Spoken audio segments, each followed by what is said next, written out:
আমাদের ভাই বলছেন যে ধূমপান যারা করে তারা মসজিদে ধূমপান করার সাহস পায় না। ওদের মধ্যে কিছু আদব আছে, কমপক্ষে মসজিদে তো ধূমপান করে না, কিন্তু জর্দা খাওয়া হুজুর গুলো দাড়ি নিয়ে জর্দা দিয়ে পান খায় আর মসজিদে ঢুকে পড়ে, বরং মসজিদে বসে বসে জর্দা দেওয়া পান খায়।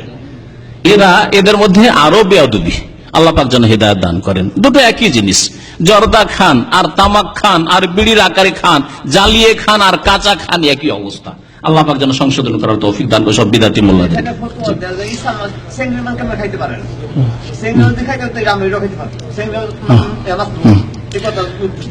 চিংড়ি মাছ মাকরু কোথাও নেই, মা আনজালাল্লাহু বিহা মিন সুলতান, না কোরআনে আছে না হাদিস আছে চিংড়ি মাছ মাকরু। নবী করিম সাল্লাল্লাহু আলাইহি ওয়াসাল্লামকে জিজ্ঞাসা করা হইল পানি সম্পর্কে, সমুদ্র সম্পর্কে, বলে হুয়াত তাহুরু মাউহু ওয়াল হিল্লু মাইতাতু।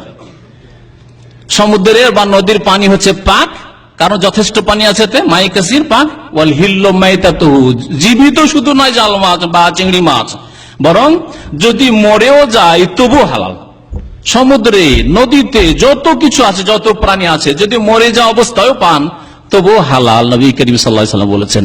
সুতরাং নবী সাল্লাল্লাহু আলাইহি ওয়াসাল্লাম হালাল করেছেন চিংড়ি মাছ, নবী করিম সাল্লাল্লাহু আলাইহি ওয়াসাল্লাম যত কিছু পানিতে আছে সবকিছু হালাল করেছেন। সেটা বিষাক্ত না হইলেই হইল, সাপ না হইলেই হইল, হ্যাঁ, আল্লাহ পাক রব্বুল আলামিন তা হালাল করেছেন। জি, পান সম্পর্কে প্রশ্ন করছে যে জর্দা ছাড়া যদি পান খায় তাহলে হালাল হবে কি? এক ভাই জিজ্ঞাসা করেছেন জর্দা ছাড়া যদি পান খায়, জর্দা ছাড়া যদি পান খায় তো কমপক্ষে তাতে অপচয় আছে, কারণ পানেও কোনো ফায়দা নেই, বরং সুপারিতে, ইদান আমি বোম্বাই যে পিস টিভির প্রোগ্রামে গেছিলাম, তাতে বড় বড় বোর্ড লাগা দেখলাম, তাতে লিখেছে যে সুপারি খাবেন না, সাবধান, সুপারিতে চরম ক্ষতি আছে। আমি প্রথম দেখলাম এই বোর্ডগুলো, তারপরে জিজ্ঞাসা করলাম, আরো কিছু সাথীরা ছিল, তারা বলে যে হ্যাঁ আজকাল সুপারিতে দেখা যাচ্ছে খুব ক্ষতি আছে স্বাস্থ্যের দিক দিয়ে, যার ফলে ভারত সরকার সুপারি খেতে নিষেধ করছে। আর পান যদি জর্দা না খান সুপারি ছাড়া তো হয় না, তাই না? সুতরাং চুন ক্ষতিকর, আর তারপরে অপচয়, আর অপচয়কারী শয়তানের ভাই। এই জন্য বলবো যে পান খাবেন না, সাদা পান হইলেও খাবেন না। আল্লাহ পাক যেন সতর্কতা অবলম্বন করার তৌফিক দান করেন। আল্লাহ পাক আমাদেরকে যেন তার দিনের দিকে ফিরে আসার তৌফিক দান। মেয়েরা বুড়ো কাটে সৌন্দর্য বৃদ্ধি করার জন্য, ফ্যাশন করার জন্য, এটা দেওয়া যাবে?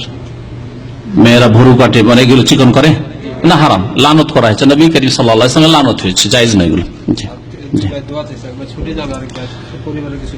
দোয়া চেয়েছে কিছু ভাইরা, এরা কিছু ছুটি যাবেন, আর কেউ অসুস্থ রয়েছে, তাদের আত্মীয় স্বজন, আল্লাহ পাক যেন শিফা দান করেন, আল্লাহ পাক যেখানে রাখবেন আমাদেরকে সহি সালামত রাখেন। আল্লাহ আমাদের এক ভাইয়ের ছেলে মারা গেছে, আল্লাহ পাক যেন তাদের সান্ত্বনা দান করেন এবং এই ছেলেকে সুপারিশকারী যেন করেন। নাবালক ছেলে মারা গেলে ইনশাআল্লাহ তাআলা সে জান্নাতি, এবং মা বাবাকেও জান্নাতে নিয়ে যাবে যদি মা বাবার ফরজ ঠিক থাকে, মা বাবার ফরজ ওয়াজিব যদি ঠিক থাকে, হারাম কাবিরা থেকে বেঁচে থাকে, ইনশাআল্লাহ তাআলা সেই মা বাবাকে সুপারিশ করে জান্নাতে নিয়ে যাবে। আল্লাহ পাক যেন এই জান্নাত নসিব করেন আমাদের সকলকে। সাল্লাল্লাহু আলাইহি ওয়া সাল্লাম মুহাম্মদ ওয়া আলা আলিহি ওয়া সাহবিহি আজমাইন।